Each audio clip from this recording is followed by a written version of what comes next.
Number 1 میں پہلا episode mind changer کے نام سے جو ہم نے لانچ کیا ہے.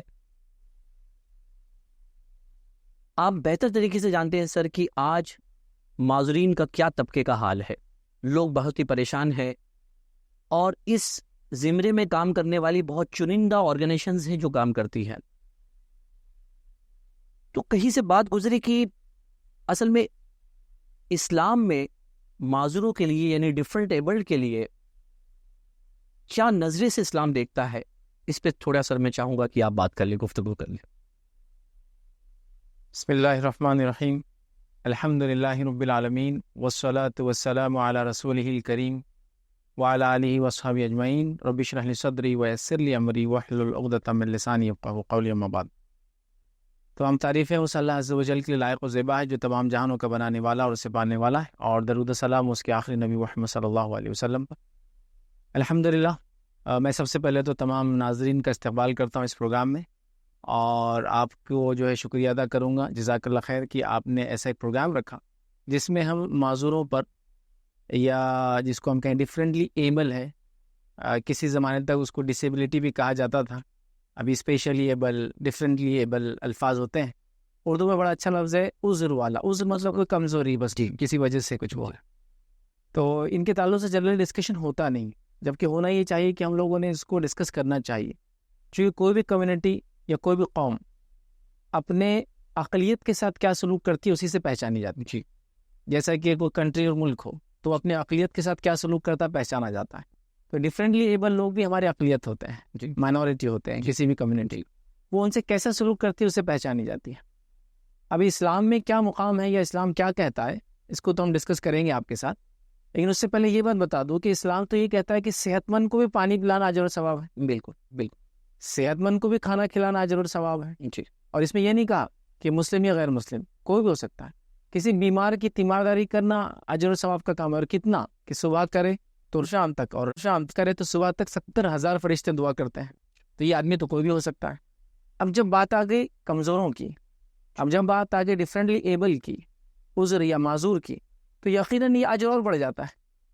تو مطلب ڈیٹیل میں ہم جائے, کوئی ریفرنس ڈھونڈنے کی کوشش کرے, تو اس کے بالمقابل صحت مند کے ساتھ تمام اچھے عمل کرنے پر لوگوں کو جنت کے جو وعدے ہیں ان پر تو اور زیادہ ہو جائیں گے. ریزن کی یہ تو بیچارے ضرورت مند ہیں, بالکل کمزور ہو جاتے ہیں, ہے نا. مطلب کمزوری اس سینس میں نہیں کہ وہ مینٹلی کمزور ہوتے, اس سینس میں کمزور ہے کہ ایک ان کے پاس ایک اعضا یا کوئی چیز نہیں, آنکھ نہیں ہے, کسی کو ہاتھ نہیں ہے, کسی کو سنے نہیں آتا.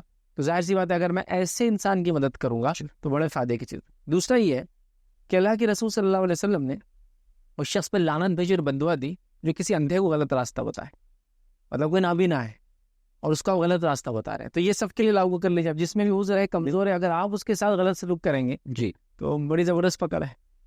تو اچھے لوگوں کے ساتھ بھی اچھا سلوک کرنے کا اجر ہے, تو جو کمزور ہے سماج کے ان کے ساتھ اچھا سلوک کرنے کا اور زیادہ اجر ہے, میں یہ کہہ سکتا ہوں. بہت تو مجھے لگتا ہے کہ اسلام نے اتنی چھوٹی چھوٹی باتوں کو اپنے کتابوں میں یا نظریے میں لا کر کے ہمیں صحیح معنوں میں ایک گائیڈ کیا ہے کہ معذورین کے لیے کس طرح سے سلوک کیا جائے بیسیکلی. تو سر ایک بہت زیادہ کمپلیکیٹڈ سوالات ہماری طرف آتے ہیں کہ اکثر لوگ کہتے ہیں کہ جو یعنی مجھے یہ سمجھنے کی ضرورت ہے, یعنی مجھے نہیں ناظرین کو, کہ آخر یہ قرآن اور حدیث کی روشنی میں یہ معذور بچے پیدا ہونے کی وجوہات کیا ہے, یہ ہم سمجھ نہیں پاتے ہیں. معذور بچے تو دکھائی دیتے ہیں, لیکن قرآن کیا کہتا ہے اس سلسلے میں تھوڑا آپ تاثرات بیان کر. دیکھیے, سب سے پہلی چیز یہ کوشچن, یہ سوال اکثر لوگوں کو پریشان کرتا ہے, جی, کہ کیوں کچھ لوگ الگ ہوتے ہیں کچھ لوگوں سے. جی, تو اس کو میں بیسیکلی ایسے سمجھاؤں گا کہ اللہ تعالیٰ نے کائنات کو جو بنایا اس میں ہر چیز کی تقسیم مختلف کی ہے, تو چیزیں بانٹی ہے, مختلف بانٹی. اب کیوں؟ اب اس کو ایک ایگزامپل سے ہم سمجھتے ہیں. اگر سارے لوگ برابر مالدار ہوتے, جی, اگر سارے لوگ برابر صحت مند ہوتے, اگر سارے لوگ ایک جیسے دکھتے, تو لوگ پہچانتے کیسے اور ٹیسٹ کیسے ہوتا کس سے کس کا, فرق کیسے کر پاتے؟ جیسے میں کروڑ پتی آدمی ہوں, آپ بھی کروڑ پتی آدمی ہیں, آپ کو گھر بنانا ہے, میں کیوں بناؤں گا آپ کا گھر, مجھے کیا ضرورت پڑی. تو کچھ چیزوں میں جو اوپر اور نیچے رکھا گیا, اونچ نیچ نہیں کہیں گے اس کو, جی, چیزوں کو مختلف بانٹا اللہ نے, تقسیم کی. اس کی حکمت یہ ہے کہ ایک سے دوسرے کو ٹیسٹ کیا جائے. سمپل سینس میں کچھ لوگ صحت مند ہوتے ہیں اور کچھ لوگ بیمار ہوتے ہیں. تو بیمار اگر یہ کہے کہ اللہ میں نے کیا غلط کیا تھا جو تو نے بیمار کیا, جی, تو صحت مند نے بھی کچھ خاص نہیں کیا, دونوں اللہ نے دونوں کو پیدا کیا, مطلب پیدا ہونے سے پہلے تو کچھ بھی کسی نے کچھ نہیں کیا, تو ظاہر سی بات ہے وہ نہیں, یہ اللہ کی تقسیم ہے. تو یہ سمجھنا ضروری. جب لوگ تقسیم نہیں سمجھتے تو پھر تقدیر کو کوسنے لگ جاتے ہیں. تقدیر, قسمت, جو بھی الفاظ لوگ بولتے ہیں, مقدر, تو کوستے ہیں کہ بھائی میرے گھر کیوں, میرے گھر میں کیوں, میرے ساتھ کیوں, میرے ساتھ ہی کیوں, میرے بچے کے ساتھ کیوں, ان کو 10 بچے بیمار نہیں, میرا ایک بچہ بیمار ہے. جی, یہ جی, تقسیم کو پہلے آپ سمجھے اللہ تعالیٰ. تو یہ تقسیم کو سمجھنا بے حد ضروری ہے. اگر یہ تقسیم سمجھے نہیں لوگ تو پھر پرابلم ہوتی ہے. تو اسلام کیا کہتا ہے؟ اسلام یہ کہتا ہے کہ اللہ تعالیٰ نے لوگوں کو مختلف بنایا, مختلف چیزیں دی اور مختلف چیزیں نہیں دی اللہ تعالیٰ نے, اور سب ایک دوسرے کے لیے امتحان اور ٹیسٹ. غریب بنائے تو مالداروں کا ٹیسٹ سے زکوٰۃ دیتے نہیں دیتے, ان پہ خرچ کرتے نہیں کرتے, ہے نا. جی. تو ٹیسٹ سب ایک دوسرے کے لیے آزمائش. جی, اس کا مطلب فیض صاحب, اب یہ کہنے کا مطلب ہے آپ کا کہ یہ اللہ تعالیٰ کا تقسیم کا ایک پروسیس ہے نا. تو ہم یہ نہیں کہہ سکتے ہیں کہ جو معذورین پیدا ہو رہے ہیں اس کا کوئی اسپیشل وجوہات ریزن ہے. یہ بیسیکلی اللہ کا قانون ہے اور اللہ نے تقسیم کے بیس پہ اس کو جو ہے ڈیوائڈ کیا ہوا ہے. دیکھیے ایز سچ کہ کچھ نہ کچھ تو بیک گراؤنڈ ہے, جیسا کہ زمین ہلی, زلزلہ آیا, جی, تو نیچے کازمک کچھ نہ کچھ ہوا, لیکن وہ اللہ کی مرضی تھی کہ کچھ لوگوں کو سزا دے, کچھ لوگوں کی آزمائش کرے. جی, جی, جی. یہ تو ہے کہ بیماریاں ہیں, اس کے پیچھے جینیٹیکل ڈس آرڈرس ہو سکتے ہیں, وہ سب ہے, لیکن اس کے بعد بھی اگر یہ ہوتا ہے تو اللہ تعالیٰ کی طرف سے. جیسے بھی سر آپ نے بتایا کہ یہ اللہ تعالیٰ کا قانون ہے, تقسیم ہے, لیکن آپ کو کیا لگتا ہے کہ اگر معذور بچے ڈفرینٹلی ایبل پیدا نہ ہو, اس کے لیے کوئی خاص اقدامات کیے جا سکتے ہیں کیا؟ چونکہ آج آپ دیکھ رہے ہوں گے کہ کافی کچھ پرسنٹیج پورے ہندوستان نہیں, میں تو یعنی پورے عالمی سطح کی بات کر رہا ہوں کہ معذورین کی تعداد دن بہ دن انکریز ہوتی جا رہی ہے, بڑھتی جا رہی ہے. تو اس کے اقدامات کیا اٹھائے جا سکتے ہیں کہ معذور بچے پیدا نہ ہوں؟ اس کے لیے اس میں 2 چیزیں ہیں جو اور طلب ہے, اس پہ تھوڑا سوچنے کی ضرورت ہے. پہلی چیز یہ ہے کہ معذور کی جو تعداد زیادہ دکھ رہی ہے, اس کے کچھ ریزنس میں سے ایک ریزن یہ بھی ہے کہ پاپولیشن بھی بڑھ رہی ہے. جی, فار ایگزامپل ہم کو اس میں پرسنٹیج کاؤنٹ کرنا پڑے گا کہ پہلے فار ایگزامپل اگر آپ لے کے 1950 سے پہلے کتنے پرسنٹیج بچے معذور تھے, جی, اور آج تو ہم 2024 میں بات کریں تو کتنے ہیں. تو اس سے ہم کو پتہ چلے گا کہ لاسٹ 74 یا 75 ایئرس میں جی, پرسنٹیج کا ڈفرنس کیا ہے. چونکہ پاپولیشن گروتھ سے جہاں پہلے 10 لوگ تھے محلے میں اور 1 معذور تھا, اور آج ہم کہیں گے 1000 لوگ ہیں اور 10 معذور ہے, تو وہ پرسنٹیج وائز بہت زیادہ نہیں بڑھا ہے. جی. تو پہلے اس پہ کوئی اسٹڈی ہونا چاہیے کہ وہ واقع میں کیا یہ پرسنٹیج وائز ریز ہو رہا ہے, اور اگر ریز ہو رہا ہے جی, تو اس معاملے میں بہت سارے اقدامات ہم اٹھا سکتے ہیں, یاد رکھیے, جبکہ ہم کو پتہ ہو کہ ایسا کچھ ہونے والا ہے. کیونکہ دیکھیے کچھ چیزیں تو ایسی ہم کو پتہ ہی نہیں ہے, جی, جس کو ہم کہیں گے آج سے 10 20 50 سال پہلے تو سائنٹیفک ڈیولپمنٹ بھی نہیں تھا. جی, ٹھیک ہے, تو ہم کچھ اقدامات لے سکتے ہیں. ان اقدامات میں سے, ان اسٹیپس میں سے ایک اسٹیپ میں یہ کہہ سکتا ہوں کہ جہاں ایسا ہوتا ہے کہ انسان شادی کرنے کا ارادہ کرتا ہے, جی, تو وہ اس چیز کو کر لے کہ شادی کرنے سے پہلے کوئی ٹیسٹ وغیرہ جو ہوتے ہیں جو آج کل کیے جا رہے ہیں, جی, جو پری میرٹل ٹیسٹ وغیرہ ہوتے ہیں, جی ہاں, جینیٹیکل لیول پر ہوتے ہیں, بلڈ ٹیسٹ ہوتا ہے, ہیپیٹائٹس بی ہوتا ہے, اور مختلف اور بھی چیزیں جس کے ٹیسٹ کیے جاتے ہیں, وہ ٹیسٹ ہم کیوں نہ کر لیں پہلے, بہت جس سے ہم کو پتہ چل جاتا ہے کہ ان دونوں کے اگر نکاح ہوتا ہے, شادی ہوتی ہے, تو یہ آگے کا معاملہ کیا ہو سکتا ہے. دیکھیے آگے کیا ہوگا وہ اللہ کو پتا ہے, بے شک, کوشش کی بات ہو رہی. جی, جیسے اگر میں کہوں کہ آپ گاڑی لے رہے ہیں تو میں سیفٹی کیا کروں, تو میں ان کو ہیلمٹ پہ چلائیں, اگر 2 ویلر چلاتے ہیں پیچھے والے کو ہیلمٹ پہنائیے, اگر آپ بائک رائڈر ہے تو پھر نی اور وہ سارے ایلبوز کور کیجیے, ٹھیک ہے.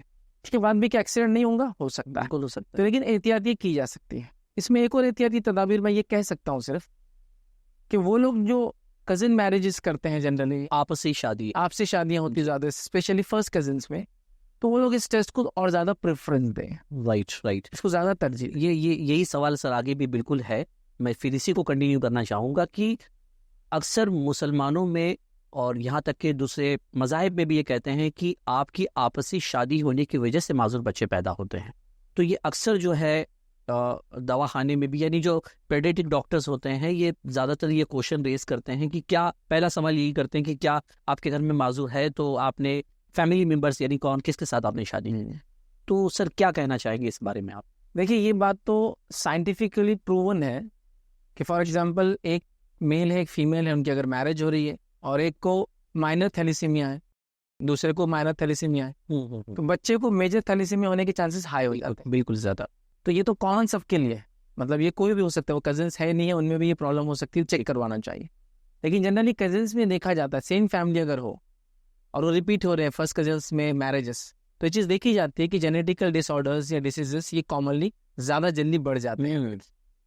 میں یہ نہیں کہوں گا کہ فرسٹ کزنس میں ہی یہ ہوتا ہے، چونکہ انون لوگوں میں میرجز ہونے کے بعد یہ چیز دیکھی گئی کہ ان کو یہ بیماریاں ہوئی جو نہیں ہونا چاہیے تھی یا جو وہ سمجھ رہے تھے کہ نہیں ہوں گی، وہ تو ہے. لیکن اگر ریسرچ یہ بتاتی ہے کہ فرسٹ کزنس میں اگر ہو رہا ہے تو اس معاملے میں کہوں گا بیسیکلی میرج سے پہلے ٹیسٹ کروانے چاہیے. جس کے لیے میں آپ کو اگزامپل بھی دوں گا. ہمارے دونوں پڑوسی ملک کو اگر آپ لیں جہاں میجر مسلم پاپولیشن ہے، اپروکسیمیٹلی ایک کنٹری میں 98%، دوسرے کنٹری میں 90%، بنگلہ دیش میں 90% اراؤنڈ. جی. تو یہاں کزن میرجز بہت ہوتی ہیں مسلمس ہونے کے نام پر. جی. کزن میرجز یاد رکھیے یہ حرام نہیں ہے، جائز ہے، یہ بات اپنی جگہ طے ہے.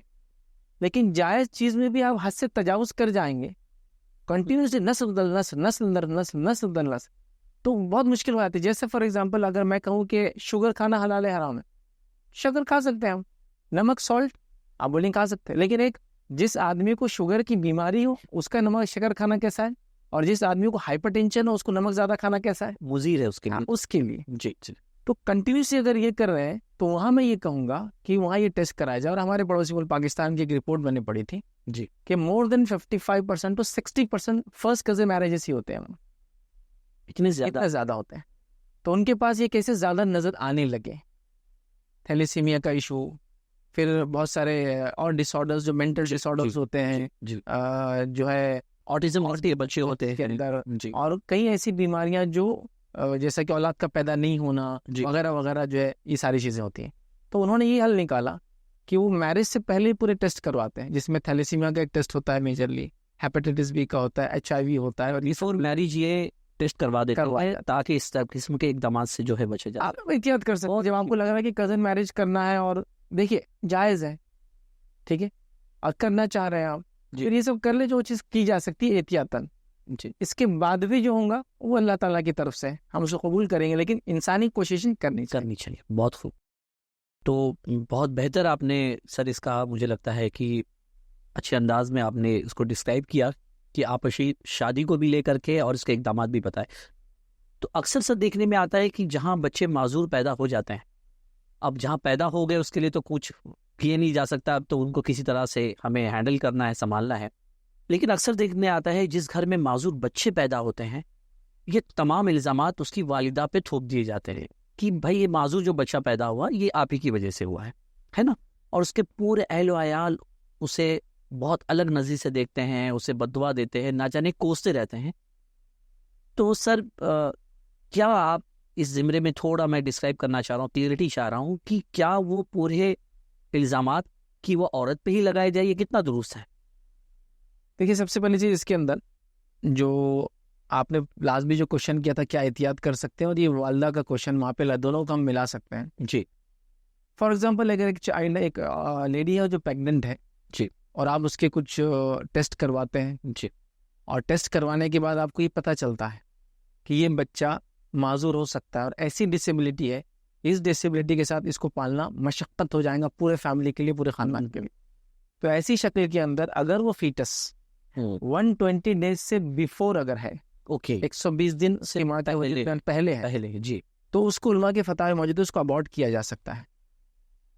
اگر یہ ڈسیبلٹی نون ہو گئی، مطلب آپ نے کروموزوم لیول تک جا کے ٹیسٹنگ کر لی، اس کے بعد پتہ چلا کہ ہاں یہ ہے، جس کو ظاہر سی بات ہے ڈاکٹرز ہوں گے جو بتائیں گے ہاں ایسا ہے، جی، 1 سے 2 ڈاکٹر سے آپ نے مشورہ لے لیا، 120 ڈیز کے اندر یہ چیز ہو رہی ہے، تو اس کو ابورٹ بھی کیا جا سکتا ہے. اور اب تو ٹیسٹ بھی اویلیبل ہے آسانی کے ساتھ اویلیبل ہو جاتا ہے. 120 ڈیز اپروکسیمیٹلی 4 منتھس ہوتے ہیں. تو یہ بالکل گنجائش ہے، یہ گنجائش ہے کہ اس طرح سے 120 ڈیز بیفور جو ہے وہ آپ کر سکتے ہیں. تو یہاں وہ جو باپ پہ الزام وغیرہ ہے وہ بچ بھی سکتے ہیں، مطلب یہ شرعن طریقہ بھی ہے کہ ہم اس طرح سے احتیاط کریں، لیکن 120 ڈیز ہو جائے.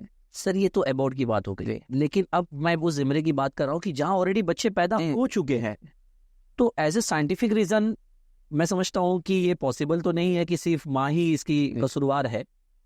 تو آپ کیا اس تعلق سے؟ اب دیکھیے جو آپ کا ایکچوئل کوشچن تھا کہ لوگ ماں کو ذمہ دار ٹھہراتے ہیں، جی ہاں، تو یہ ہر اس سماج کا ایشو ہے جس سماج میں میل ڈومیننسی رہتی ہے تو سارے نقصان، سارا مسئلہ جو ہے وہ عورت کی طرف چلا جاتا ہے، بیوی کی طرف. جیسا مثال بچہ معذور ہے، ماں نے کچھ غلط کی ہوں گی، اس کے خاندان کا پرابلم ہوگا، جس کو ایک عام زمانے میں ہنستے ہنستے کہہ سکتا ہوں کہ گڈنس جو ہمارے سماج کا رول ہے، goodness comes from paternity and badness comes from maternity. یہ لوگوں نے بنا دیا اس. بالکل بھی جو اچھائی آئی دیکھو ان کے باپ ایسا تھا، ان کا دادا ایسا تھا، جو برائی آئی یہ تمہارے ماں اور نانی کی طرف سے آئی. بالکل. تو یہ پتہ نہیں کیسا بن گیا. تو وہاں اب بیچاری عورت جس کو ایسا معذور اس کا بچہ ہے، ڈفرینٹلی ایبل ہے، وہ آلریڈی پریشان ہے، اور آپ بھی بول رہے ہیں کہ اس کی غلطی ہے. تو ایسے بچوں کی پیدائش میں یقین جانیے نہ ماں باپ کی غلطی ہے نہ کسی اور کی غلطی ہے، یہ اللہ تعالیٰ کی طرف سے ہے ایک ٹیسٹ، اور اس ٹیسٹ میں پورے فیملی کو گزرنا ہے. اور یہ کتنی بری بات ہے، میں اس کو ایک ایگزامپل سمجھا سکتا ہوں. وہ جو بچہ ہے جو ڈفرینٹلی ایبل ہے، جس کی ماں اور والدین آلریڈی پریشان ہے، وہ ان کے لیے ٹیسٹ ہے. لیکن یقین جانیے وہ معذور بچہ میرے اور آپ کے لیے بھی ٹیسٹ ہے. اگر سماج اس کی ماں کو کوس رہا ہے تو ہم فیل ہو رہے ہیں وہ ٹیسٹ کے اندر. بالکل کہ میں اس بچے کو برا کہہ رہا ہوں یا اس کی ماں کو برا کہہ رہا ہوں، جس کو میں نے سہانوتی، موٹیویشن، اچھی بات کرنا چاہیے، تو وہ میرے لیے آزمائش بننے والا روز قیامت. تو سر یہ کتنے پھر گناہ کی مستحق ہو جائیں گے اگر یہ پوری فیملی کی اگر میں بات کروں کہ اب یعنی کوئی سمجھنے کو تیار نہیں ہے ان کی پوری فیملی میں. کیونکہ اکثر دیکھنے آتا ہے کہ وہ معذور بچے کو پورا مائی سفر کرتی ہے، اس کو اسکول لے جانا، لے کر آنا، اور اکثر کہتے ہیں کہ بھائی آپ اسے اسکول بھی کیوں پڑھا رہے، اس کو 2 وقت کا کھانا دے تو یہی کافی ہے. خاص طور پہ والد اور اس کی فیملی والے کہتے ہیں. تو کیا لگتا ہے سر اس زمرے میں کیا ان کی کوئی پکڑ نہیں ہے؟ یقیناً پکڑ ہے. ایک انسان کو آپ جسمانی اور ذہنی کسی قسم کی بھی تکلیف دے، اسلام میں وہ حرام ہے. اب اس کو ذہنی تکلیف ملتی ہے نا جی، اور ذہنی تکلیف کا پیمانہ یاد رکھیے یہ جسمانی تکلیف سے ہمیشہ زیادہ ہوتی ہے. ذہنی تکلیف جو ہوتی ہے جسمانی تکلیف سے زیادہ ہوتی ہے. زیادہ ہوتی ہے. کیسے؟ مثال کے طور پر ایک خاتون نے جو ساس ہے اپنی بہو پہ ہاتھ اٹھا دی، جی سمجھ لیجیے. جی. بہو بولیں گے یا تو ہاتھ روک لیں گی جی، یا تو بڑے سمجھ کے مار کھا لیں گے، اور زیادہ کچھ مسئلہ بڑھے گا نہیں، تھوڑا بہت آواز ہوگی ختم ہو جائے. لیکن ایک ساس کچھ کرتی نہیں اور روز ایک تانا دیتی خالی، تم تو ایسے ہیں، تمہارا گھر تو ایسا ہے، تمہارا خاندان تو ایسا. یہ عورت ڈیلی کی سوسائڈ کر رہی ہے ذہن کو.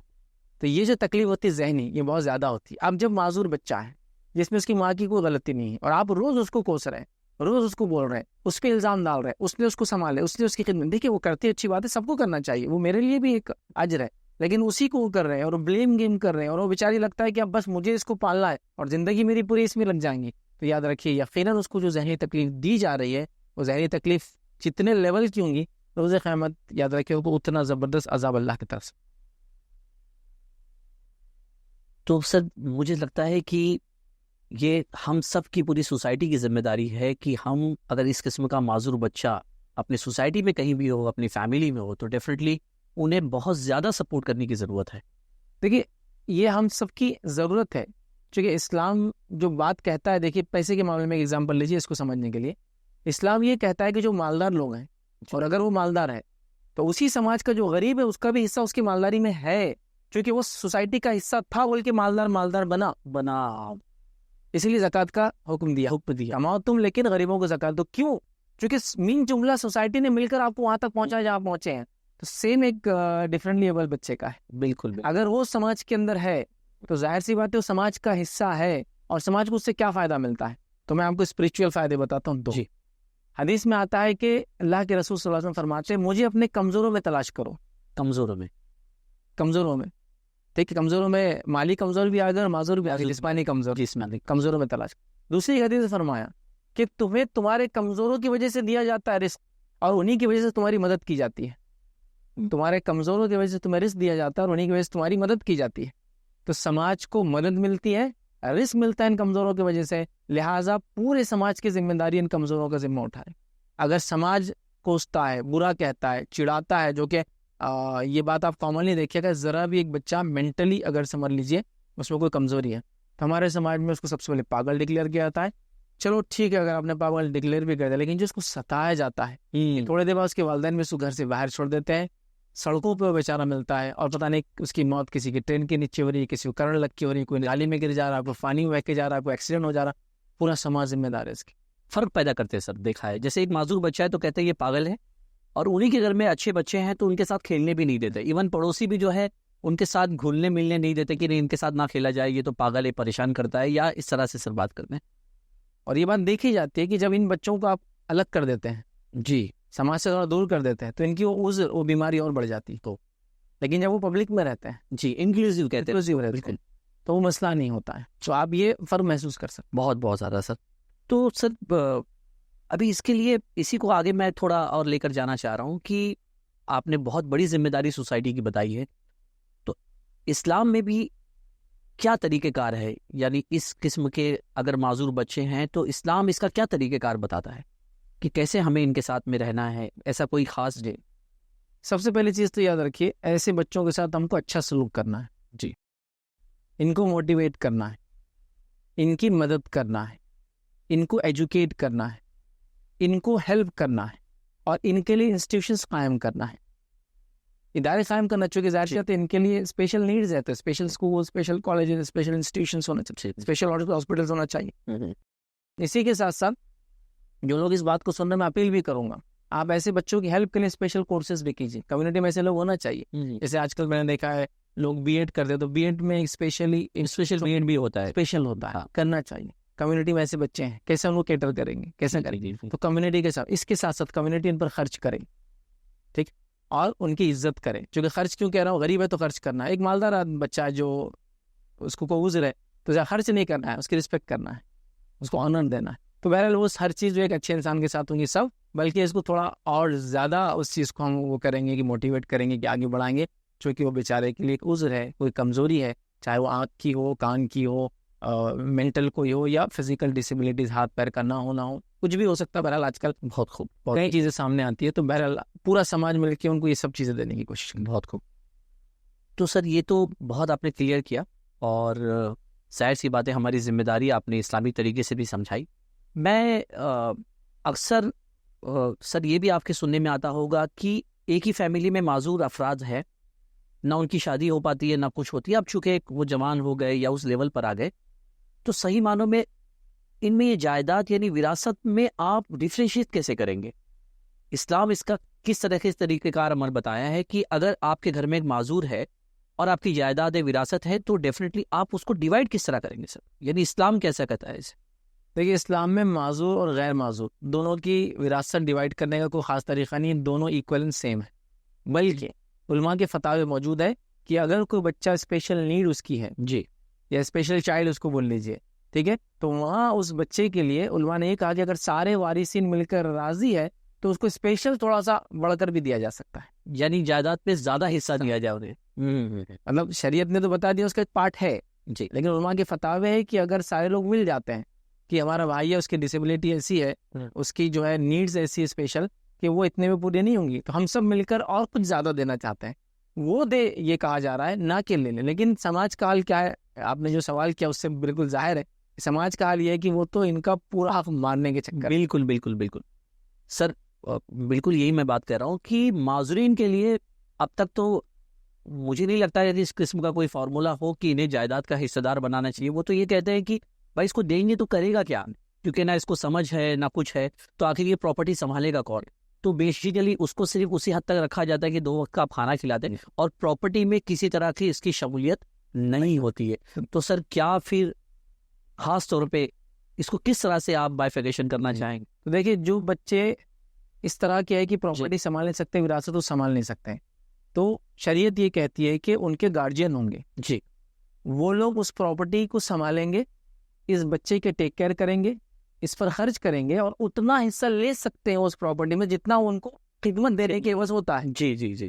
ہمارے پاس کیا ہوتا ہے کہ جو ایک بچہ ہے اس میں کچھ ڈسیبلٹی ہے، ایک عورت کی، ایک آدمی خاندان بولتا ہے ہم زندگی بھر اس کو سنبھالیں گے، وراثت بٹنے تک. وراثت بٹ گئی تو وہ بھکاریوں کے جیسا یا پاگل خانے میں ایڈمٹ، یا اس کو فلاں جگہ ڈال دیا، یا گھر سے لے کے چھوڑ دیا، ٹرین میں بٹھا کے ٹرین جا جاتی، وہ اینڈ جا رہے گا اور رک جائے، یہ کرتے ہیں. یقین جانیے ان کو کیا عذاب ملیں گا، آپ یہ یاد رکھیے.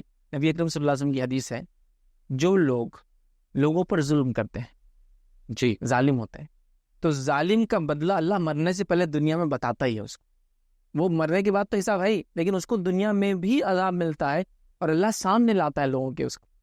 تو ظلم آپ نے کیا، اور کیسے انسان پہ ظلم کیا معلوم آپ نے؟ ایک مجھ پہ کوئی ظلم کرے، ایک آدمی جو مالدار ہے، ایک مقام رکھتا سماج پہ، تو یہ بھی ظلم ہے بالکل لیکن میرے پاس دفاع کرنے کی کچھ طاقت نہیں. طاقت ہے. لیکن ایک آدمی جس میں دفاع کی طاقت تو کیا، سمجھ کی طاقت نہیں تھی، چلنے کی طاقت نہیں تھی، سننے کی طاقت نہیں تھی، دیکھنے کی طاقت نہیں تھی، ہاتھ پیر نہیں تھی، چلنے پھرنے کی نہیں تھی، اس کو آپ نے کیا تو آپ کو تو گریٹر سن ہے، بڑا ظلم ہے. مطلب ایک صحت مند کو تھپڑ مارنا بھی ظلم، معذور کو مارنا بڑا ظلم ہے، تو اس نے بڑا ظلم کیا. تو سر یہی ہوتا ہے اکثر جو آپ کہہ رہے ہیں کہ ایسے بھی افراد ہماری نظر سے گزرتے ہیں، کیونکہ اس فیلڈ میں ہماری ایک ٹیم کام کرتی ہے. والدین بھی کچھ آ کر ہم سے کہتے ہیں، والدہ کی وہ کہتے ہیں اسٹڈلی کی سر دعا کرتے ہیں کہ اللہ جلد یہ مر جائے تو بہتر ہے. ہاں. یعنی ہمیں ڈر لگتا ہے، تو یہ تو ناشکری ہے یا صبر کا پیمانہ نہیں رہا ان کے درمیان میں. انہیں آپ کیا کہیں گے جس کا صبر نہیں رہا، چونکہ سنبھالنے والا کوئی نہیں ہے، دیکھنے والا کوئی نہیں ہے، ایک اکیلی والدہ ہے جو دیکھ رہی ہے اس بچے کو کہ یہ تو کھسک کھسک کے یہ مر رہا ہے، اور اگر میں بھی مر گئی تو اس کو دیکھنے والا کوئی نہیں ہے. تو انسٹنٹلی وہ کہتے ہیں سر ہم تو یہ دعا کرتے ہیں کہ اللہ جلد اس کو اٹھا لے. تو ایسے والدین، ایسے گائیڈنس کو آپ کیا میسج دینا چاہیں گے؟ دیکھیے، سب سے پہلے ایسے والدین جن کے پاس ایسا بچہ ہے، یہ بات یاد رکھیے ان کو کوئی گناہ نہیں ہے اس میں. دوسری بات یاد رکھیے، یہ آپ کے لیے اجر والا عمل ہے، آپ کے لیے آزمائش ہے، اور سب کے ٹیسٹ الگ ہے، سب کے پرچے الگ ہے، سب کا بدلہ بھی الگ ہے روز قیامت. یہ بات یاد رکھیے. تو کبھی مایوس مت ہوئیے. اگزامپل میرا سنیے، اس بات کو لیجیے. ایک جگہ زلزلہ آیا، ایک دن کا بچہ تھا، بچ گیا. بڑا ہو جاتا ہے وہ بچہ بھی، گزار لیتا ہے زندگی، چل جاتی ہے نسلیں اس کی. تو آپ یہ کیوں سوچ رہے کہ آپ ہی صرف اس بچے کے ذمہ دار ہیں؟ اللہ تعالیٰ نے اس کو پیدا کیا، اللہ آپ کے ذریعے اس کو سنبھالنے لگا رہا ہے. آپ کے جانے کے بعد اللہ ایسے لوگوں کو بھیج دے گا انشاءاللہ جو اس کو سنبھالیں گے. اگر نہیں سنبھالیں گے تو پورا سماج گناہ گار ہوگا اس کے اندر، یاد رکھیے آپ. لیکن پریشان کیوں ہوتے ہیں؟ تو یہ دعا آپ کی درست نہیں ہوئی کہ اللہ تعالیٰ اس کو اٹھا لے. یہ دعا آپ کیجئے کہ اللہ تعالیٰ مجھے ایک حیات دے، ایسی حیات کہ اس کے ساتھ میں اس کی خدمت کر سکوں. اور اللہ اگر میں اس کی زندگی میں چلی جاتی ہوں تو لوگوں کے دل میں ایسی محبت ڈال کہ لوگ اس کی خدمت کریں، اور اللہ تعالیٰ کرنے پہ قادر ہے. بے شک بے شک. تو نا امید کیوں ہو رہے ہیں آپ؟ جیسا میں غریب ہوں تو نا امید کیوں ہو رہا کہ غربت میں اپنی جان لے لوں؟ نہیں، میں کوشش کرتا رہا اور رب العزت راستہ نکالے. بے شک بے تو شک. جو جس نے دیا ہے وہ اس کو سنبھالنے کی بھی طاقت رکھتا ہے، وہ اس کو جلائیں گا بھی، آپ کے بغیر بھی وہ کریں گا. ایک دن کا بچہ جس کی ماں مر جاتی ہے وہ بھی بچ جاتا ہے، وہ بھی بچ جاتا تو آپ کیوں سوچ رہے؟ اللہ راستے انشاءاللہ نکالیں. ہاں، لیکن جو ان کی جو ڈر ہے نا، ہے. ہاں، وہ حالات کو دیکھ، حالات کو دیکھ. حالات سے مایوس مت ہوئیے. جی حالات آتے جاتے رہیں گے انشاءاللہ. انشاءاللہ. تو سر بہت بہتر آپ نے یہ سمجھایا، اس لیے میں اس واقعے کی طرف آپ کو لے کے جانا چاہوں گا کہ یہ بھی ان والدین، ان پیرنٹس کے لیے موٹیویشن کا باعث بنے گا کہ سورہ عبس میں جو عبداللہ ابن ام مکتوم رضی اللہ تعالیٰ عنہ صحابہ تھا، تو انہوں نے ایک واقعہ گزرا تھا، تھوڑی اس تفصیلات پہ سر بتائیے. جی دیکھیے، اگر عذر یا معذور کے تعلق سے کہا جائے قرآن میں تو یہی ایک واقعہ ہے. جی. معذور کے تعلق سے عبداللہ ابن ام مکتوم جی رضی اللہ عنہ، یاد رکھیے یہ ایک صحابی ہے اور یہ نابینا تھے. نابینا تھے. ان کا عذر یہ تھا، 100% نابینا. ہاں نابینا تھے، مطلب جس کو کہیں گے آئی سائٹ ریٹارڈیڈ نہیں تھی، ہاں، بلائنڈ تھے. بلائنڈ. ایک ہوتا ہے تھوڑا دکھتا ہے، کبھی روشنی، ان کو نہیں اس کو- دکھتا تھا، کمپلیٹ اندھے تھے. جی جی جی. تو کمپلیٹلی بلائنڈ تھے. اور ایک مرتبہ مطلب ان کی عادت تھی، رسول اللہ صلی اللہ علیہ وسلم کے پاس آتے تھے، مختلف سوالات کرتے تھے اور جواب طلب کرتے تھے، بڑے خواہش مند ہوتے تھے دین سیکھنے کے. ایک مرتبہ نبی اکرم صلی اللہ علیہ وسلم مکے میں قریش کے بڑے بڑے سرداروں کو دعوت دی. جی. ابھی وہاں آ گئے اور اپنے سوالات کرنے لگے. نبی اکرم صلی اللہ علیہ وسلم کو لگا کہ میں ابھی اگر قریش کے سرداروں کو اسلام بتاؤں گا، پاسبلٹی ہے کہ یہ اس کو حق کو قبول کر لیں. تو آپ نے پسند نہیں کیا کہ ان کے سوال کا بھی جواب دے، اور اپنا جو پہلے جو آپ کا فوکس تھا قریش کے سرداران، ان پہ فوکس لگاتے رہے. تب اللہ رب العزت نے اس بات کو ناپسند کیا کہ نبی اکرم صلی اللہ علیہ وسلم ایسا کیوں کیا اس شخص کے ساتھ جو کہ آ کے علم سیکھتا تھا. اور قرآن میں یہ بھی کہا کہ آپ نے منہ مول لیا، جبکہ ہو سکتا تھا وہ ہدایت حاصل کرتا، وہ آگے بڑھتا اس معاملے میں. قریش ہو سکتا سامنے والے نہ کرے. تو یہ ایک ہی واقعہ ہے جو ایک عذر والے شخص کا آتا ہے اس کے اندر. تو یہاں اس واقعے سے یہ پتہ چلتا ہے کہ جن میں ایسے عذر ہوتے ہیں ان کو فرسٹ اٹینشن دینا چاہیے. اور انہیں شاید گورنر بھی کچھ بنایا گیا تھا. ان کے تعلق سے دیکھیے، نبی اکرم صلی اللہ علیہ وسلم جب مدینہ سے باہر جاتے تو دو واقعے تو ایسے ملتے ہیں جی کہ آپ نے اپنا خلیفہ ان کو بنایا تھا. مطلب میرے بعد اگر کوئی نماز پڑھائے گا تو یہ، چونکہ وہ نماز پڑھانے والا لیڈر ہوتا تھا. اب یہاں ہمارے پاس امام ہوتے ہیں، جی. اس زمانے امام نہیں، جو لیڈر ہوتا تھا وہی نماز پڑھاتے تھے، وہی پڑھاتا. تو ان کو دو مرتبہ ایسا کیا کہ جب آپ گئے تو کہا کہ تم اب سنبھالو گے اس چیز کو، اور وہ پڑھاتے تھے. اس کا مطلب ہے کہ اللہ کے رسول صلی اللہ علیہ وسلم کی غیر موجودگی میں یہ امامت کی انہوں نے ذمہ داری بھی ادا کیا تھا کہ اور معذور تھے، یاد رکھیں. جی جی جی جی. تو جی سر، اس میں یہ بھی سوالات جیسے سمجھ میں آتے ہیں کچھ لوگ ہمارے پاس جب ڈسکرائب کرتے ہیں کہ اس میں سمجھ میں یہ آتا ہے کہ کیا یہ کم عقل والے جو لوگ ہوتے ہیں یعنی جسے ہم معذور کہتے ہیں, دماغی معذور کہتے ہیں, تو کیا یہ سیدھے جنت میں جائیں گے یا ان پہ کوئی سوالات ہوگی یا انہیں کم عذاب دیا جائے گا, ایسا کچھ؟ تو دیکھیے جو بات ہم کو روایتوں کے اندر ملتی ہے, جو صحیح بات ہے وہ یہ ہے کہ 4 قسم کے لوگ ایسے ہیں جن کا معاملہ اللہ تعالیٰ روز قیامت ہی طے کریں گا. وہ 4 لوگ کون کون سے ہیں؟ روایت کے الفاظ ہے بہرا, اور اسی طرح ایک ایسا بوڑھا کہ جب نبی آیا ہو تو اتنا بوڑھا ہو گیا تھا کہ اس کو اب سمجھتا نہیں تھا کچھ, مطلب نبی آیا وقت کا, اس کو سمجھتا نہیں تھا, آدمی اتنا بوڑھا ہو گیا تھا, عقل چلی گئی. ہاں, تو اس میں آپ شاید ڈال سکتے جو مینٹلی وہ ہے. جی جی جی. اور اسی طرح جو ہے ایک شخص وہ جو پاگل ہے جی, جس کو عقل سے وہ ہے, اور ایک شخص ہے اصحاب الفترہ, وہ انسان کہ جب وہ تھا وہاں کوئی نبی نہیں آیا اس کے زمانے میں, اس کو پتہ نہیں چلا کہ اسلام کیا ہے, حق کیا ہے, وہ کیا ہے. تو اس سے پاگل کا بھی لفظ ہے, بہرا کا لفظ ہے, ٹھیک ہے. تو یہ لوگ روز قیامت اللہ تعالیٰ ان لوگوں کو اٹھائیں گا, ٹھیک ہے. اٹھانے کے بعد ان کے وقت کا جو نبی تھا وہ ان کے پاس جائیں گا اور وہ ان کو دعوت دیں گا, دوبارہ وہاں ملیں گے ان کو.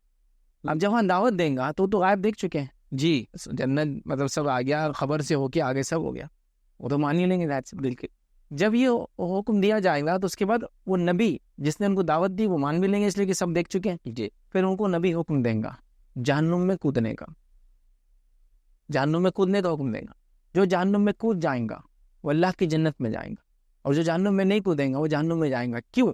اس لیے کہ دنیا میں نبی کے بھیجنے کا مقصد تھا اس کی اطاعت کی جائے, ان کی بات دنیا میں جی جی جی, تو وہاں کروائے گا, یہ کی اطاعت ہے, بس ان کے حکم کود جاؤ. تو حساب کتاب ہے اتنے وقت کے لیے ہے. تو اس وقت یعنی انہیں عقل سلیم بھی آئے گی, انہیں سب کچھ دکھائی بھی دے گا, اور جو لوگ سننے بھی لگیں گے, یعنی جس قسم کی جو معذوری ہوگی وہ انہیں وہاں پر دیکھیں روز قیامت کوئی معذور نہیں رہے گا, سب جو ہے بالکل فل باڈیلی ہاں 30 to 33 ایئرس کی ایج میں پہنچ جائیں گے, جو سب سے فٹ جوان بالکل. تو اب پیر نہیں تھے پیر آ گئے, ہاتھ نہیں تھے ہاتھ آ گیا, عقل نہیں تھی عقل آ گئی, آنکھ نہیں تھی آنکھ آ گئی, کان میں سب جیسے. اب پھر وہاں پر جو ہے انہیں اتنا ہے وہ حدیث کے اندر پوچھا جائے گا. جی جی. تو سر یہ جو البینو قسم کی ایک بہت زیادہ لوگ گورے رہتے ہیں قسم کی بیماری ہے دراصل, تو کیا یہ بھی کوئی عذاب میں شامل ہوتا ہے, یا اس قسم کے بچے جو ہوتے ہیں کہ یہ جو پوری سفید قسم کے ہوتے ہیں, تو اس کے بارے میں سر آپ کے کیا؟ دیکھیے البینو جو بچے ہوتے ہیں وہ جو میں نے کچھ جو علم ہے وہ یہ ہے کہ سائنٹیفکلی کچھ پگمنٹس ہوتے ہیں اسکن کے اندر, وہ ان میں کم ہوتے ہیں, جس کے نتیجے میں کلر جو ہے ان کا وائٹ ہو جاتا ہے, سفید ہو جاتا ہے. تو یہ عذاب بھی نہیں ہے, اور آن دا ادر ہینڈ یہ کوئی اسپیشل بھی نہیں ہے. مطلب کچھ لوگ ایسا ہوتا ہے کہ ان کو بہت مطلب ایسا بچہ ہو گیا تو پورا گاؤں سامنے ہاتھ جوڑا, ان کو لگتا ہے کوئی دیوی ہے یا سمتھنگ, اس طرح سے وہ سمجھتے ہیں. وہ بھی صحیح نہیں ہے جی. اور یہ کہ وہ عذاب ہوں گا اس کی ماں نے کچھ غلط کی ہوں گی, وہ بھی نہیں ہے. اور یہاں تھوڑا سا انسانی فطرت کو جھنجھوڑنے کی چیز ہے. جی, ہر آدمی کو مطلب وہ سفید چمڑی نے ہم کو بہت افیکٹ کیا, چونکہ انگریزوں نے جو راج کیا تو اس کا امپیکٹ بہت زبردست رہا, ہے نا. آج بھی 2 لوگوں میں جھگڑا ہو جائے, ایک کالا ہے گورا ہے, تو گورا تو اچھا ہی ہوگا, کالا ہی خراب ہوگا. ہاں, دیکھیں نا ایک سائیکولوجیکل بالکل. اب دیکھو بچہ پورا گورا ہو گیا تو بھی آپ سمجھ رہے ہیں. جی بالکل بالکل. زیادہ کالا ہوگا تو بھی پرابلم. تو دیکھیے یہ تو ایک جنرل کچھ اسکن کے اندر کچھ چیزیں کم ہو, اچھا اس سے وہ بچوں کو پرابلم نہیں ہوتا, مطلب کوئی ایسا اچھا کوئی ہاں نہیں, وہ تو عام انسانوں کوئی ایسا نہیں, سفید رہتے ہیں بہت زیادہ, مطلب نہ ان کو اس اسکن سے کوئی تکلیف ہے, نہ کسی کو اس سے تکلیف دے سکتے ہیں, نہ وہ کوئی بیماری میں کاؤنٹ ہوتا ہے, نہ اس کا کوئی علاج کرنا پڑتا ہے. اٹس سم تھنگ پیدا ہی ویسے ہوئے وہ.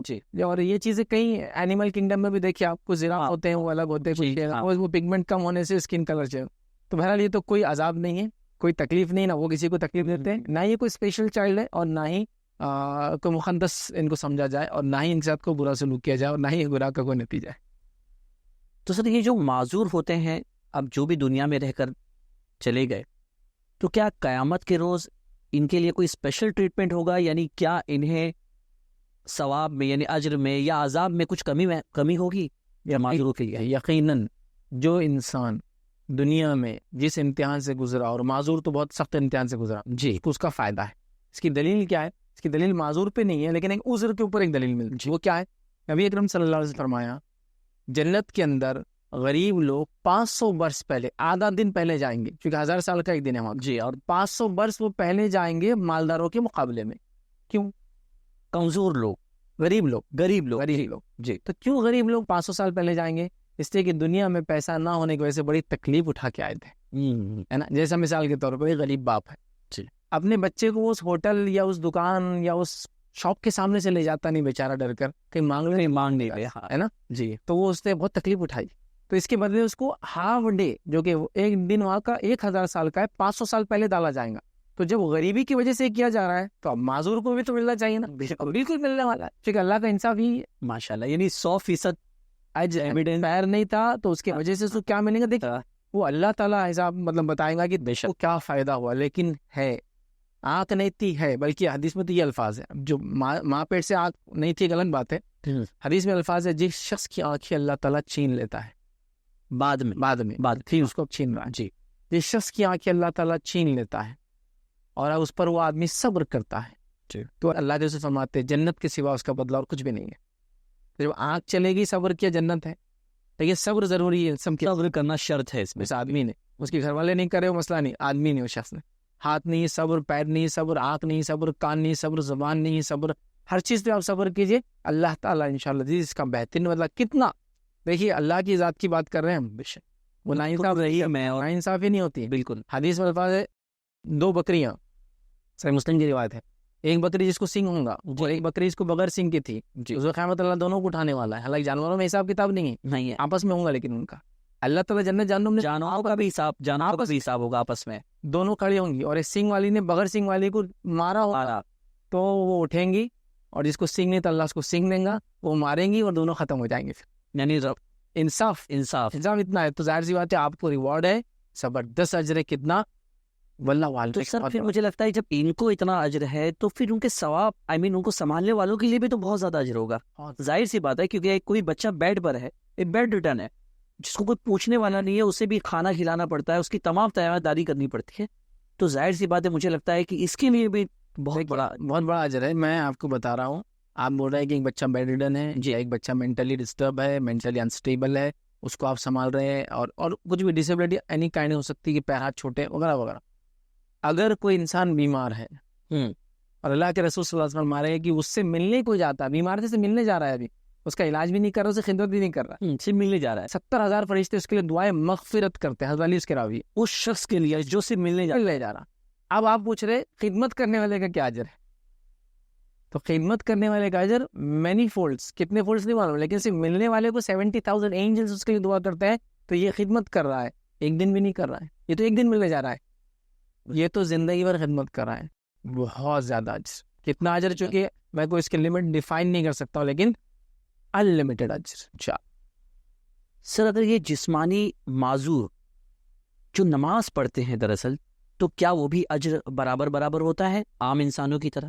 دیکھیے اگر جسمانی معذور کوئی انسان ہو، اگر وہ نماز پڑھتا ہے تو بالکل اس کو اجر وہی ملے گا جو عام انسان کو، بالکل سیم. اسی طرح سے میں اس کو ایسا سمجھتا ہوں کہ ایک معذور ہے، وہ بیٹھ کے نماز پڑھا کنٹینیوسلی. جی ہاں، سوال کر سکتا ہے کہ حدیث میں تو ہے کھڑے رہنے کے آدھا، لیٹنے کا اور اس سے آدھا ہے. بالکل. تو کیا میرا آدھا؟ نہیں، آپ کو پورا ہے، کیونکہ آپ خواہش سے بیٹھ کے نہیں پڑھ رہے ہیں. جی آپ کی مجبوری ہے.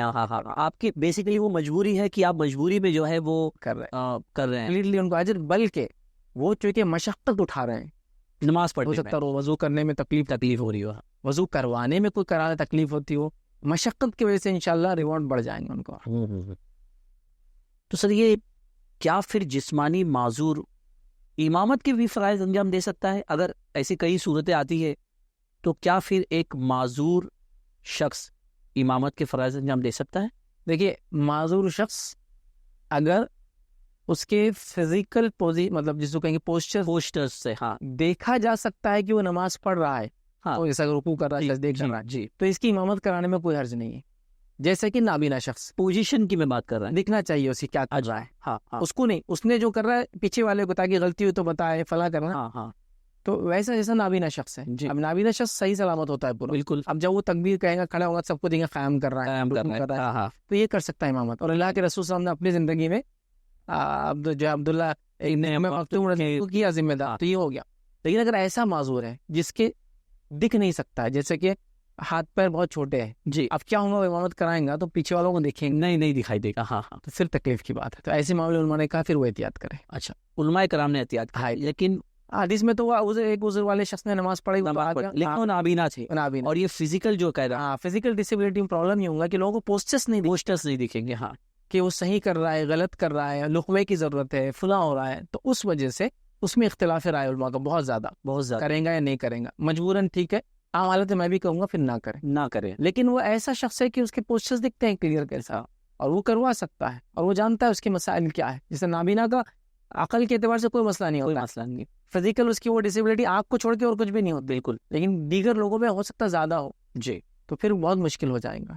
تو پھر اس معاملے میں احتیاط کی جائے، اور ایسا اگر آدمی امام تھا اور ایسا اللہ نہ کرے ہو جائے تو وہ اپنی ذمہ داریاں ہینڈ اوور کرے، چونکہ ریگولر بیسس پہ اس کو کرنا ممکن ہے. تو سر کیا پھر یہ جو معذور بچے پیدا ہوتے ہیں تو کیا یہ ماں باپ کے گناہوں کے نتائج ہوتے ہیں؟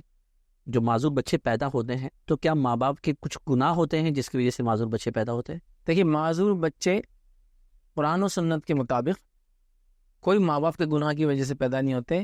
اسلام اس کو مانتا ہی نہیں ہے کہ کسی اور کے گناہ کی سزا کسی اور کو مل سکتی ہے، یہ کانسیپٹ ہے ہی نہیں ہو. بس جی، ماں باپ کے گناہ کی سزا ماں باپ کو ملیں گی، لیکن کیا ہے وہ چلن میں ہے، کسی کے بچے کو تنگ کرے، تمہارے بچے کو تکلیف ہوئی، تم نے دوسرے کے بچے کا نکاح توڑے، تمہاری بچے کا نکاح تمہیں تکلیف آئی ہے کر کے، تو تعجب کی بات ہے، وہ توڑے نکاح میری بچے کی کیا. جی اسلام میں کوئی اس کی کوئی گنجائش نہیں ہے ہی نہیں. تو لہٰذا کوئی بچہ معذور ہو، کسی بھی قسم کا، ڈفرینٹلی ایبل ہو، آپ کا کوئی اس میں عذر نہیں ہے، اس کے ماں باپ کی کوئی خطا اور غلطی نہیں ہے.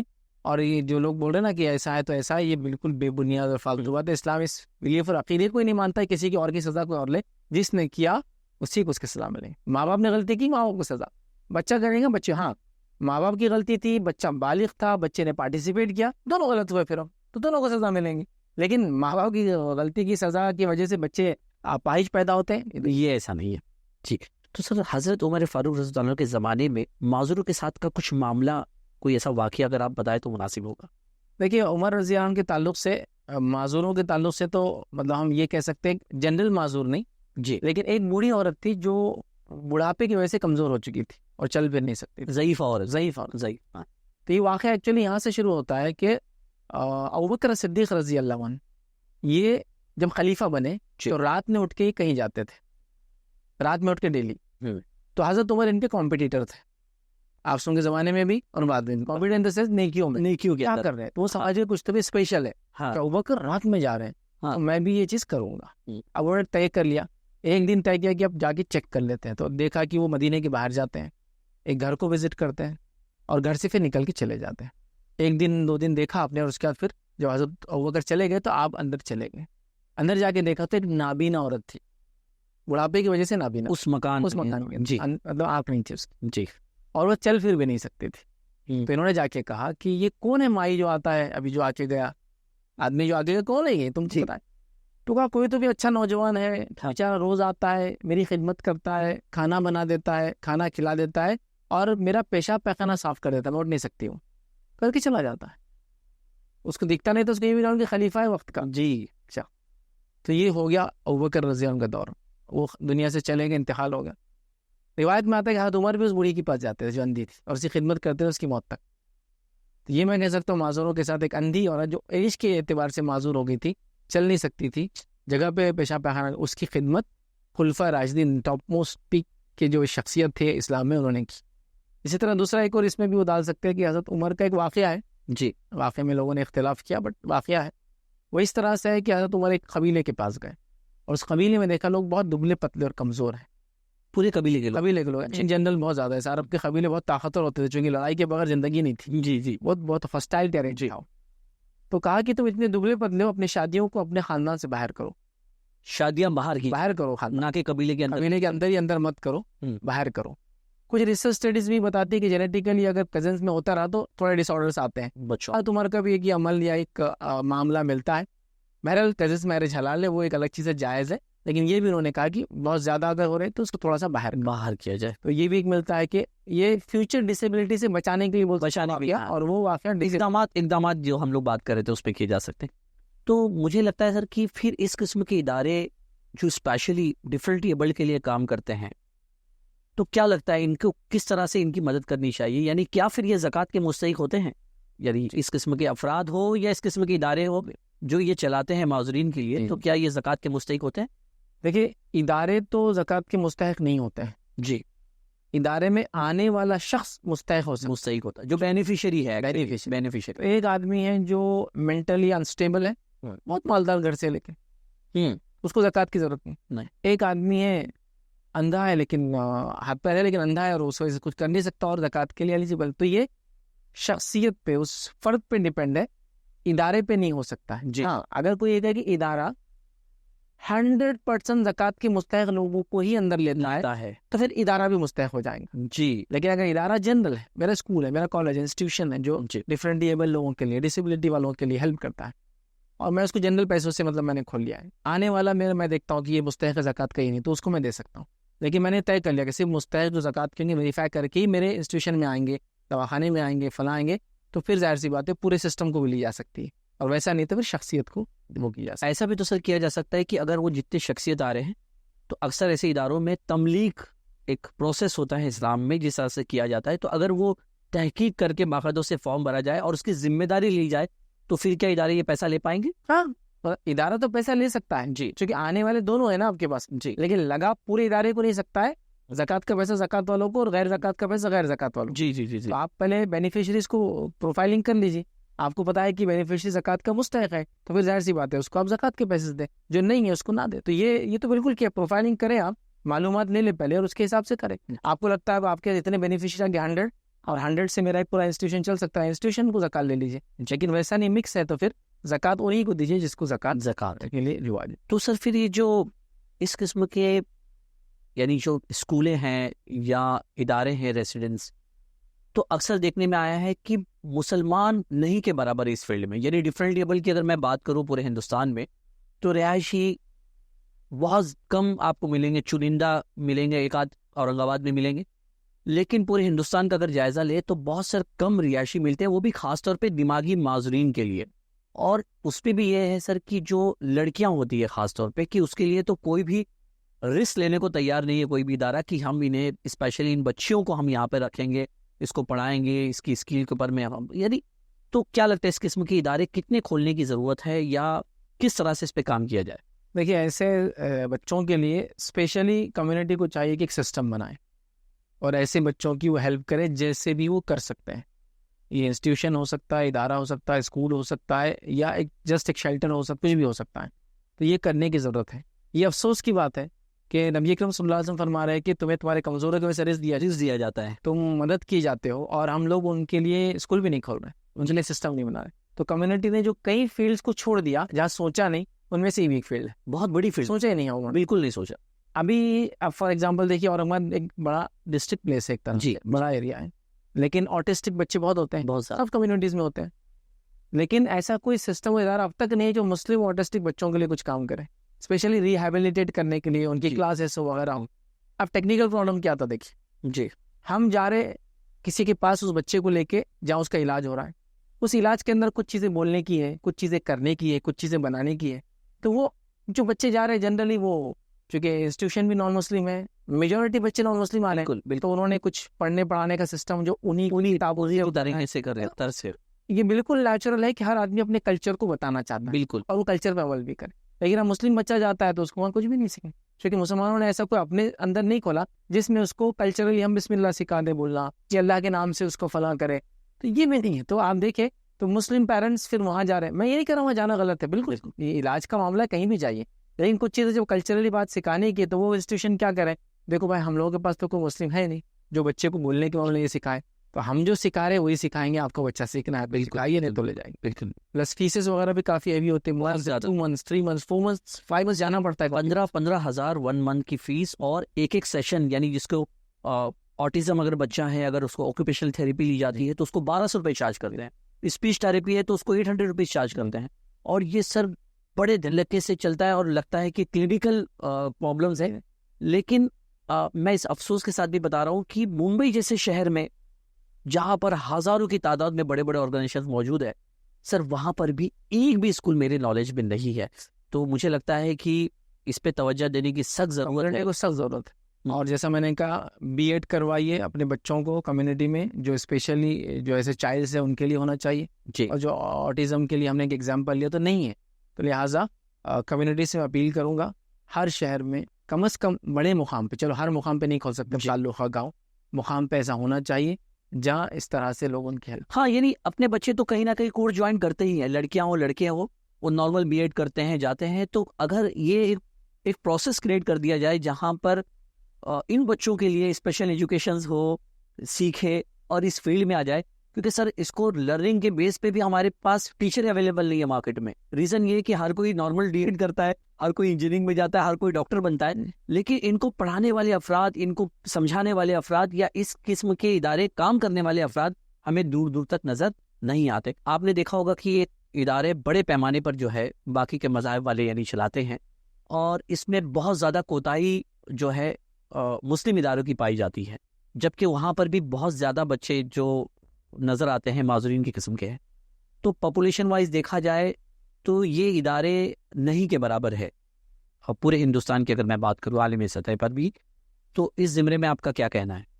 دیکھیے اس معاملے میں مسلم کمیونٹی سے، اسپیشلی مالدار لوگوں سے، ایلیٹ کلاس سے، پڑھے لکھے لوگوں سے، سمجھدار لوگوں سے، سوشل ورکر سے اپیل کروں گا اس فیلڈ میں بھی ہم اتریں، کیونکہ معذوروں کی مدد کرنا بہت اہم چیز ہے. اور جیسا میں نے شروع میں آپ سے کہا، کوئی بھی کمیونٹی، کوئی بھی کنٹری اس کے مائنورٹیز کے ساتھ کیا سلوک کرتا ہے اسے پہچانا جاتا ہے. بالکل بالکل. لہٰذا میں گزارش کروں گا کہ یہ کیا جائے. لیکن اگر ہم یہ کہیں کہ مسلمانوں کے ایسے اسپیشل یا ایسے بچے جن کو اسپیشل نیڈز ہے ان کے کوئی ادارے نہیں ہیں، تو ہم یہ بھی تو آج کل دیکھ رہے ہیں کہ مسلمانوں کے اسکول کالج بھی کم ہیں. اس میں بھی بڑھنے کی ضرورت ہے. تو انشاءاللہ جب یہاں بڑھیں گے، یہاں بڑھیں گے، تو ہم اپیل ہی کر سکتے ہیں کہ ایسے لوگوں کے لیے ہم آگے بڑھیں.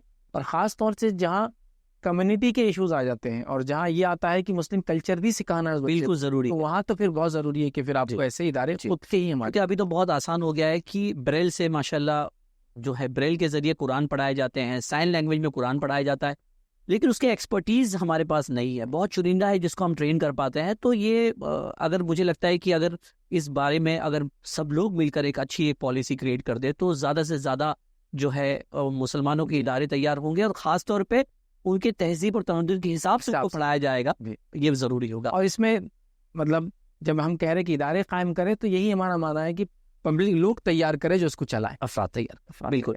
اور سر ایک ذمے میں اور آتی ہے کہ معذورین میں ظاہر سی بات ہے کہ خاص طور پہ لڑکیوں کا ایک بہت بڑا مرحلہ ایسا گزرتا ہے کہ ان بچوں کو کچھ نہیں سمجھتا، اور ایک ایج ہونے جاتی ہے اور پیرنٹس بڑے پریشان ہوتے ہیں کہ اس کی شادی کو لے کر کیا کیا جائے. اور لڑکوں کے لیے بھی یہ مرحلہ آتا ہے کہ وہ سمجھ نہیں پاتے، جسمانی طور پہ چونکہ فٹ ہوتے ہیں، دماغی طور پہ وہ معذور ہوتے ہیں، اور معذورین کے سبب ان کے اندر میں جو فرٹیلیٹی ہوتی ہے وہ آٹومیٹکلی انکریز ہوتی ہے. اب ظاہر سی بات ہے کہ کوئی ایسے سمٹم نظر آتے ہیں ان کے درمیان میں، تو اب وہ تقاضے آتے ہیں کہ سر ان کی شادی کرا دینی چاہیے، یا کسی طرح سے ان کا نکاح ہو جائے، یا پھر میڈیسین طریقے سے اس کو کس طرح سے کنٹرول کیا جا سکتا ہے. تو کیا شادی کرانا ضروری ہے یا نہیں بھی کرے تو بہتر ہوگا؟ تو کیا کہیں گے اس بارے میں آپ؟ دیکھیے نکاح کا تعلق ایک تو انسان کی سمجھ سے ہے کہ سمجھدار ہو، دوسرا رسپانسبلٹی اٹھا سکتا ہو، ذمہ داری، اور تیسرا پرٹیکولرلی میرج کے لیے جن چیزوں کی ضرورت ہے وہ اس کو فلفل کرے. ہاں. اب سیکنڈ جو ٹائپ ہے اس کو ہم یہ بھی کہہ سکتے ہیں کہ اگر وہ ذمہ داری اٹھانے کے سینس میں یہ ہے کہ کوئی اور اس کے اخراجات اٹھا لے، وہ مالدار والد ہے، ہاں، اور خان نصیب نکاح کرا دیا اور ساتھ میں تو وہ تو حل ہو سکتا ہے. لیکن اس کا مینٹلی اور فزیکلی ایبل ہونا میرج کے لیے ضروری ہے. ذمہ داری کا پارٹ ہو سکتا ہے کوئی نبھا لے، بڑا بھائی کہہ دے، کچھ خود کا بزنس ہو، وراثت میں ملا ہو، گارڈین بولے کہ ہم لوگ کر لیں گے، ہوتا ہے ایسا، مالدار بچے ہوتے ہیں ایسے یار، تو وہ تو ہو جائیں گا. لیکن باقی دو چیزوں کو ہونا بھی ضروری ہے، تو مینٹلی بھی اور فزیکلی بھی. اب اگر کوئی شخص ہے جو مینٹلی فٹ نہیں ہے، جیسا آپ نے کوشچن نہیں کہا اس کے میرج کا، تو پھر ظاہر سی بات اگر مینٹلی فٹ نہیں ہے تو فزیکلی ظاہر سی بات ہے اس کا فٹ ہونا کوئی فائدہ نہیں دے گا، اس لیے کہ وہ کیا کریں گا اس کو کچھ اندازہ نہیں ہے اس کا، اور ظاہر سی بات ہے اس کے لیے مشکل ہے. تو پھر ایسے لوگوں کے لیے میرج نہ کرایا جائے. اور اگر میرج نہ ہونے کی وجہ سے ان کی ایج بڑھ رہی ہے، ہارمونل ایکٹیویٹیز باڈی کی چینج ہو رہی ہے، تو وہاں کچھ میڈیکیشن وغیرہ ڈاکٹرس کی کنسلٹ کیا جائے، کنٹرول کر جو وہ بہتر سمجھے وہ آپ کیا جائے. لیکن یہ کرنا کہ ایسے بچوں کی شادی کروانا ضروری ہے سمجھنا، پکڑ کے کسی سے بھی نکاح کروا دینا، یا لالچ دے کے آج نکاح کرانا اور وہ آدمی پوری زندگی یا وہ لڑکی پوری زندگی پریشان رہے، جیسا کہ بچہ مینٹلی اسٹیبل نہیں ہے، شادی کرا دی آپ نے اس کی لیکن آج وہ تکلیف دیتا ہے، فزیکل ہرٹ کرتا ہے، یہ وہ، تو پھر بہت مشکل. ہاں کوئی ایسا شخص ہے جس کو کبھی سیزرس آ جاتے ہیں، نارملی وہ اسٹیبل ہوتا ہے، کبھی کبھار ہوتا ہے تو وہ تو ٹھیک ہے, وہ جب اچھا رہے گا تو سارا بیوی کے ساتھ رہ سکتا ہے, جب بیمار ہو جاتا الگ رہے. لیکن جو واقعے میں اس میں وہ اسٹیبلٹی نہیں ہے مائنڈ کی, تو پھر اس کا میں کہوں گا میرج نہ کرا جائے, بہتر ہے. تو اس کا مطلب یہ ہے کہ سر جو ڈیف اینڈ میوٹ ہے, جو بول سن نہیں سکتے, ان کے لیے آسانی ہے, وہ شادی کر سکتے ہیں کیونکہ سمجھ کا مادہ ہے, شعور ہے ان میں. اسی طرح سے جو نابینا ہے ان کے لیے بھی شعور ہے, کوئی حرج نہیں. صرف جو دماغی معذور ہے, چاہے لڑکا ہو چاہے لڑکی ہو, اس کے لیے ذرا کمپلیکیٹڈ معاملہ ہے. لیکن ایک اور چیز جیسے میرے ذہن میں آ رہی ہے, وہ یہ ہے کہ اگر جو مالدار لوگ ہیں, یا وہ اکثر کرتے ہیں کہ بچہ جو ہے دماغی معذور ہے اور لڑکی کہیں سے بھی لے آتے ہیں کیونکہ انہیں بھی اپنی عزت اور اسٹیٹس بنانی رہتی ہے سماج کے اندر میں, اور اسے اس کا نکاح کروا دیتے ہیں. تو کیا لگتا ہے سر, یہ کتنی ٹھیک رہے گا اگر یہ نکاح کرا دیا جائے؟ دیکھیے, پہلی چیز تو اگر وہ لڑکی کو پتا ہے ساری چیزیں, تو میں نہیں سمجھتا کوئی بھی لڑکی نکاح کریں گے سوائے مجبوری کے. جی ٹھیک, تو مجبوریوں کا ایسا فائدہ نہیں اٹھانا چاہیے. جب تک کہ میں نے کہا نا, اس کو سرٹن ٹائم پہ اس کی ڈسیبلٹی ہوتی مینٹل, باقی وہ سمجھو منتھ 3 مہینے اچھا رہا اور 15 دن کبھی اس کو ایک کیا بولتے ہیں سیزر آ گیا, ہاں وہ ایسے حالت میں کنڈیشن میں چلا, وہ تو ٹھیک ہے. لیکن آپ ہم کرے یہ کنٹینیوس اسی فیز کے اندر چلتا رہتا ہے, تو پھر میں کہوں گا میرج کا پارٹ نہیں کرنا چاہیے. جو بھی طریقہ ہو سکتا ہے وہ کرنا چاہیے. اور سیکنڈ, جو آپ نے کہا تھا کہ مینٹل, ہم لڑکے کی بات کر رہے ہیں جی, لیکن مینٹل اگر کوئی لڑکی ہو جی, تو مینٹل لڑکے کا تو ہم نے کہا کہ مینٹلی اور فزیکلی ریڈی ہونا. لڑکی کے معاملے میں نا مینٹل ریڈی ہونا ضروری ہے, نا فزیکل ریڈی ہونا ضروری ہے. جی, لڑکے کا معاملہ مختلف ہوتا ہے نکاح کے معاملے, لڑکی کا ویسا نہیں ہے. اگر اس کی شادی کو زبردستی کرتا ہے تو نہیں کرنا چاہیے. جب تک اس کو سمجھتا نہیں اس کے ساتھ کیا کیا جا رہا ہے, اس کا نکاح نہیں کرنا چاہیے.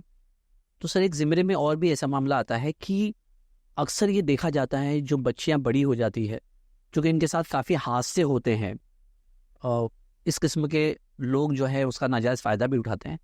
تو سر یہ بھی اکثر ہمارے سننے میں آتا ہے کہ ان کے یوٹرس کو آپریشن کے ذریعے نکال دیا جاتا ہے تاکہ وہ سیف رہے. سیف ان دا سینس, اب اگر جسمانی معاملہ اس کے ساتھ ہو بھی گیا تو وہ سب اقدامات نہیں ہوتے, تو کیا پھر یہ آپریشن کرنا مناسب رہے گا؟